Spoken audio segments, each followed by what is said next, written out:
All right, welcome everybody around the world. Welcome to all my subscribers. Sorry, there we go. That's better. Anyways, this quick channel update. Um, Even though my theological teaching videos on my YouTube channels have over the years have not done very well in terms of viewership, all the hard work that I put into those videos, multiple hours each day, um, tailored to the specific studies that I did in order to make those video presentations. Put a lot of hard work and devoted a good portion of my life to it over this period of years. So I'm happy that I did that hard work and it can stay there. And if it gets low views for now, then so be it.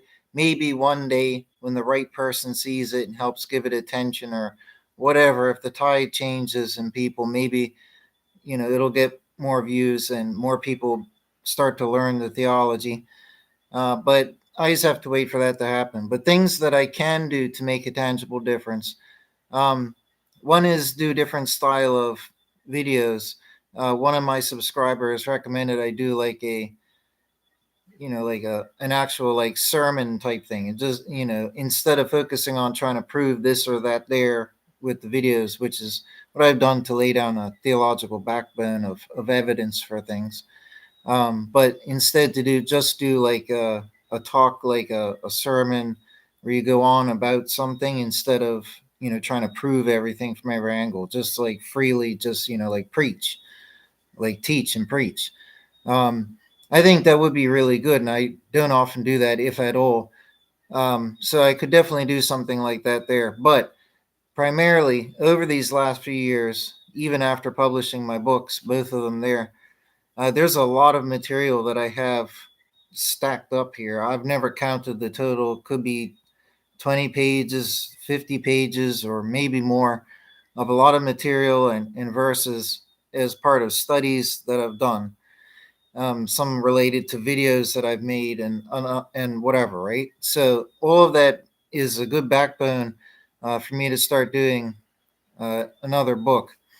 I've already talked about doing the revised edition of my End Days book.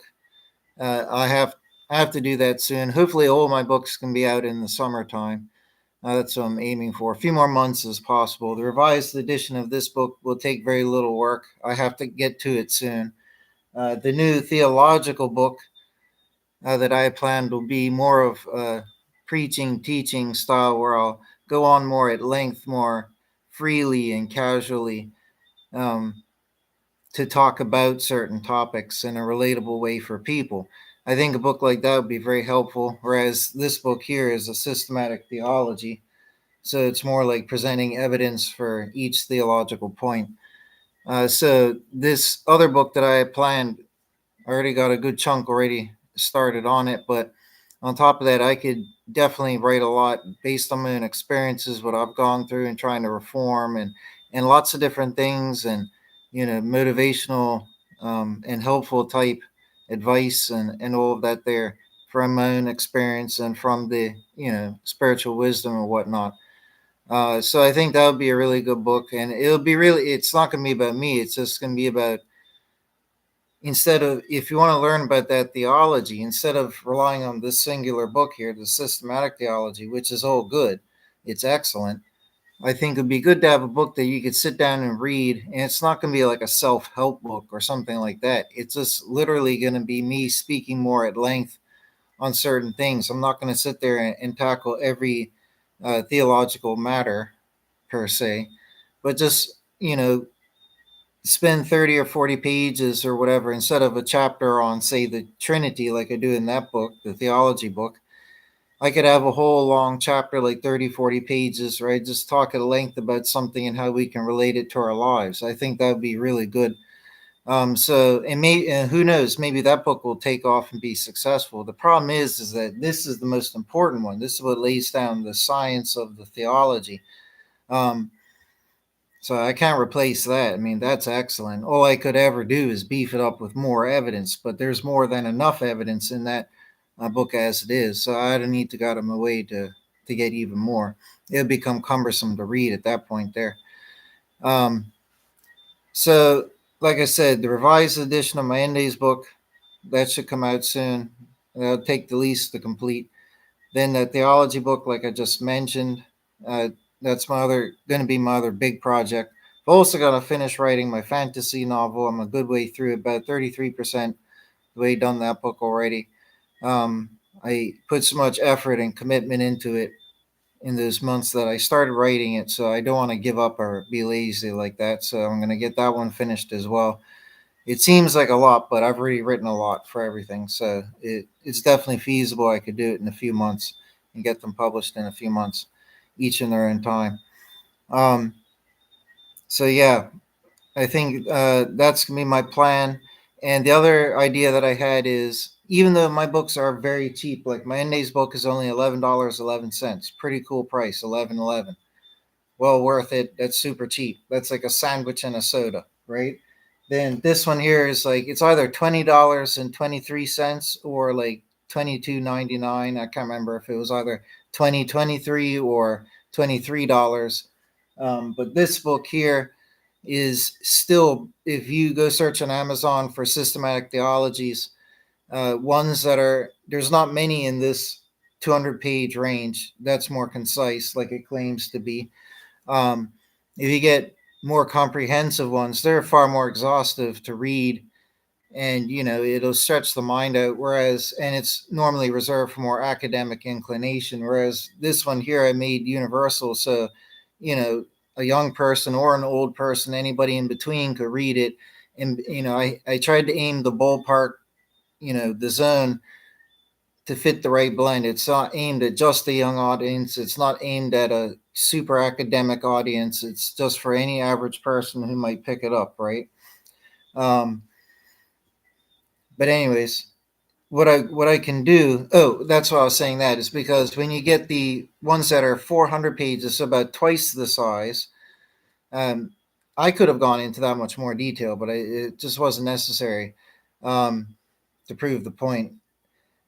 But the ones that are, say, 400 pages, you're looking at $50, $100 easily. And when you're talking about the ones that are 500 pages plus, or just ones that are high quality or highly regarded, they're easily hundreds of dollars, right? So for $23 for a 200-page systematic theology, that's pretty good deal. I couldn't, because you have to factor in all the things when you're setting the book price, the paper type, the cover type, the color, the ink type, and there's so many different factors, and they have software to work it out, and it gives you the calculated end price, because you have to give some to Amazon, right? Which is only fair because they're producing the books and shipping them and everything. Um, but I know that this book here, I couldn't actually make, like, I only make a few dollars on each book. Like this book here is a few dollars. It's only $11.11. Amazon, I can't remember how much they take, but they take a big portion of the money. And like I said, fair enough, because they're doing all this work, right? To make the book exist, publish it, print it, copyright it, put it around the world and everything, right? So I have no problem at all with them taking however much it is. That's fine with me. I'm not complaining. But my point is I can't really lower the prices, these ones, that much. If I, but what I want to do is just, it's not like I think that people aren't buying this book because it's $20 instead of $10, right? But I could make a cheaper version of the systematic theology for the masses, let's just say, right? Although, like I said, $20 is not going to hold somebody back from buying a book in the 200-page range. But I could make one that it might, I would like to stick to the same size, but the different factors, like you could change the size of the book, or I could just lower down the ink quality or whatever it is. Maybe even the font style as well can affect all those things. So, because different fonts have different amount of ink that's used to produce each little letter, right? All these things people don't normally think about. So I could tweak this book and probably get it down lesser. But I aimed for a pretty decent quality for my books, right? Fairly nice, like matte, like durable, nice covers, right? I've had these books for years, they haven't deteriorated. There was like a glossy sheen on this, which is like deteriorating, you can see, right? Just to vouch, to be honest, right? But this was an $11 book. right? So I could make a cheaper version, maybe like half the price, like $10 for the systematic theology, but it's going to be a more basic typewriter type print, lower quality paper. Lower quality paper is still nice. Like the majority of books we all read growing up, in the 80s, 90s, and 2000s, usually they're mass printed on low quality paper, anyways, right? So it's not like you're going to get a book that's like garbage. It's still going to be a good book, look like a good book, and all that. Um, Maybe smaller print as well, right? So I could do something like that. Smaller print would reduce the page count as well. So I'd have to tweak some things. I don't want the page count to be too small, because if a book's too small, people are going to be like, well, why should I buy it, right? Um, and if it's a systematic theology, that detracts away from the seriousness of it. Like, so, but I could tweak certain factors, bring the price of this one down, right? But all these efforts are going to be done so that I can help reach more people, because the videos aren't cutting it on YouTube, unless I get lucky one day with, somebody recommending me, or whatever it might be. I also don't want attention, especially too much attention and all that.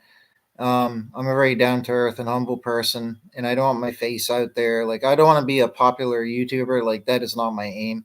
I just want to be able to reach, even if it's just thousands of people who want to know God and the true theology, and the right Christianity and all that. I just want to be able to reach a substantial number of people where I feel like I'm making a difference, because I have an inner passion to share these teachings, because I worked so hard on it for 20 years, for my own sake, to find out what was the truth. And I just wanted to share that truth. So it's a huge driving passion of mine. And, that's why I don't want to give up the effort to help show people and teach people. I truly believe that if everybody took the time to read the systematic theology, they would all shake hands and agree. I just don't want to go to churches here and share it with them, because then, it can make people feel like their lives are turned upside down, like they were so wrong. Some people might get really paranoid, like, oh, maybe God will judge them for being so apostate all this time, for believing these heretical things that mainstream churches teach. Um, Things like that. And I would feel bad if somebody took it in a bad way and had a negative reaction to the truth, even if they like the truth and they want to ascribe to it. Somebody might feel so much turmoil or shame, and that would make me feel bad, right? So, and that's if somebody listens to it and learns it, right, and believes it. Um, but the vast majority of people would just turn me away. I already know ahead of time. If I went to all the churches here, I'm just make myself look like an idiot. No one's going to bother to listen to me. If I'd have to go to like 100 people to have a few people probably listen to me, that's what I'm expecting it to be like. So that's why I haven't made that effort. Maybe that's lazy. Like I said, you can't really just walk into a church one day and say, "Hey, I have some information. Read this systematic theology. I'll be willing to help you. I've thought about all this, how I might do it." But it just seems futile, because I don't think anybody would be like, "Oh, yeah, sit down and tell me how I've been wrong all this time." You know what I mean? No pastor or teacher wants to hear that. So that's why videos on YouTube really are the best way. It's a soft, easy, casual approach. People can come like birds and peck at the grain when they want. It's up to them. Um, I'm not going to open up a church and start teaching like that there. I mean, I could do, but I'd have to be rich to be able to have a life like that. I have to work hard at a real job right now in order to have a life, pay my bills, and have any chance at a future. So I can't stop working and open a church, right? But I want to be able to teach. So I think publishing these books would be a great effort, and I just have to sit here and wait till I get lucky with the videos. But books really are the solution, and if enough people, you know, got the books, read the books, that would help the mission. That would help me out. That would help out the mission enough, and it would be great all around. So that's what I'm really hoping for. It's just a lot of work writing books. It's very, very hard on the mind and on the hands. But anyways, thank you everybody for your support and everything. So it's just the, you know, it deserves to be heard. The truth, the theology, it has to be heard. Nobody else is out there teaching it. It is proven. It is true. Any doubt you might have is defended and properly present, all the evidence properly presented in here.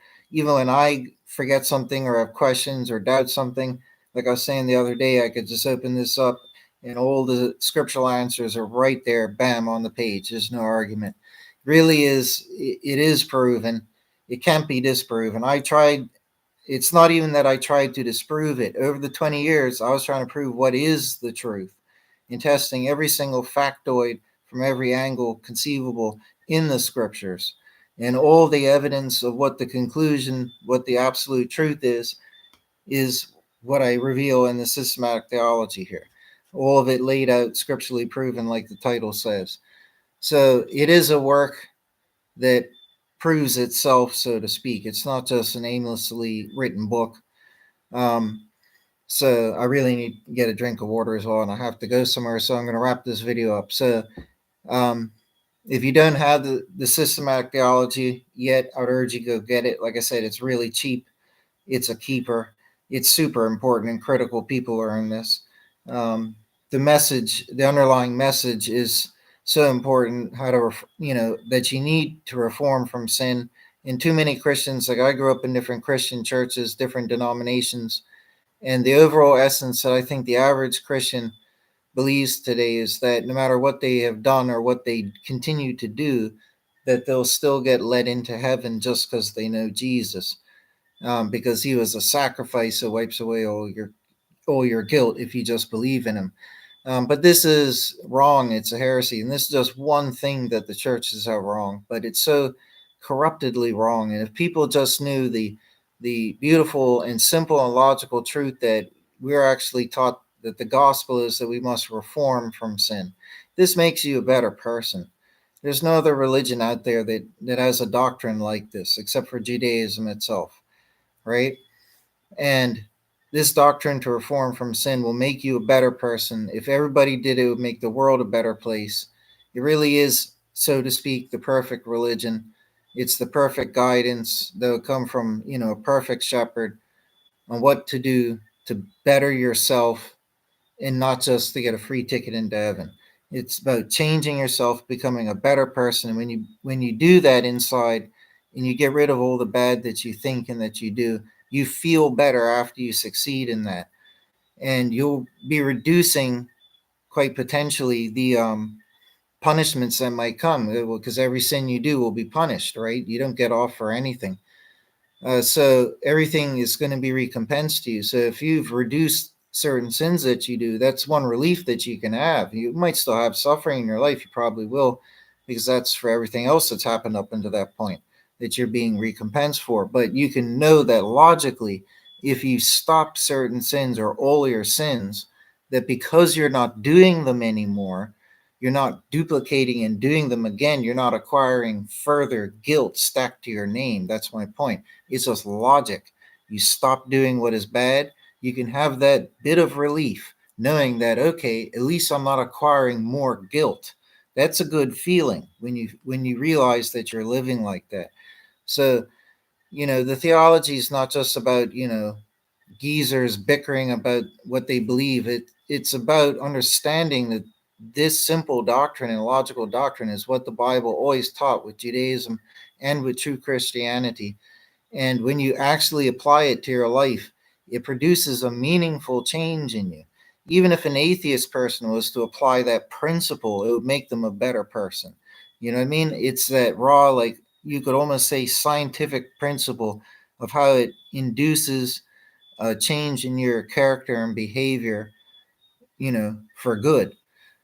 And that's an important thing. And you don't get that wholesome, you know, change of yourself and betterment of yourself when you're just believing a dogma like the churches teach that, oh, believe in Jesus' blood sacrifice and you'll get into heaven. You know what I mean? Because that's what they're teaching the vast majority of whole churches at the end of the day.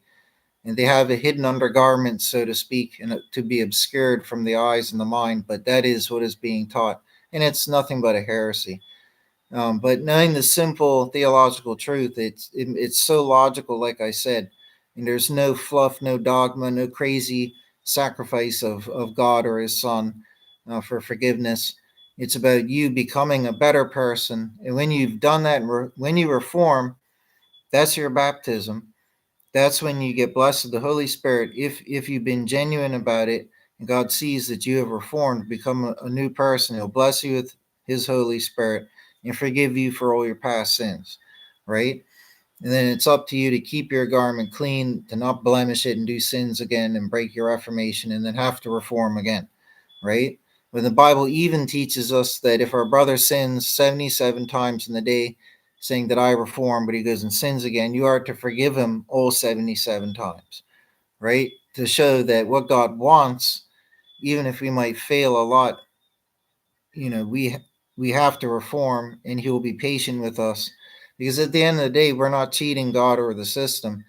Every bad thing that we've done will be recompensed, and everything bad thing that we continue to do will be recompensed to us. God is not mocked. The man will reap what he sows, right? So we are definitely going to receive it, whether in the life or after death at judgment, or in the punishments even afterwards. We're going to receive this back because God is not mocked. And Jesus said he comes to render each according to their works. We're definitely going to get it, whether in life or at the end of life or in the afterlife. We're going to get it. So you can't cheat the system. It's the laws of nature, right? Every action begets an equal and opposite reaction. If you harm somebody, then the harm's going to come back to you. That's how it works. At some point in your life, at some point in time, and in some form, even if not in directly the same way. Um, but all the magnitudes and everything are factored and balanced out because God is a God of perfect justice.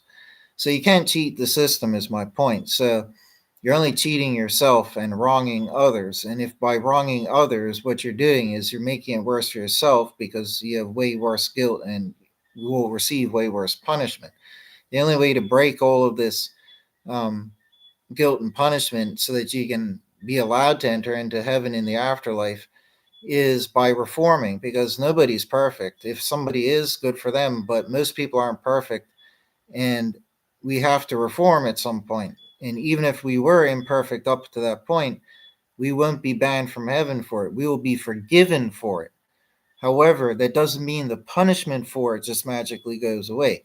Some of it, to a degree, may, but we should expect to still receive recompense for things because everything happens for a reason, and God is a God of perfect justice. And if we have that wisdom and accept it, it will better our life, beautify our life. And these are all the different of the various and many benefits of understanding and applying the true theology to your life. So that's why I think it's important to do the second book, because it'll be more expanding on that there rather than just giving the science, the theology. But anyways, I got to get going because I'm late. But anyways, folks, reforming for me has really helped me, and it makes me feel more wholesome and good knowing inside that I'm way more worthy than I used to be. And I feel bad how bad certain things were that I used to do, but this is good because the New Testament tells us that we have angels that watch over us and that are assigned to us up in the heavens, and that when we reform, the angels rejoice because they're happy for us. So we have beings up there who love us, aside from God, his angels, his messengers, and they care when we make these changes in our life because they're the watchers, they're watching over.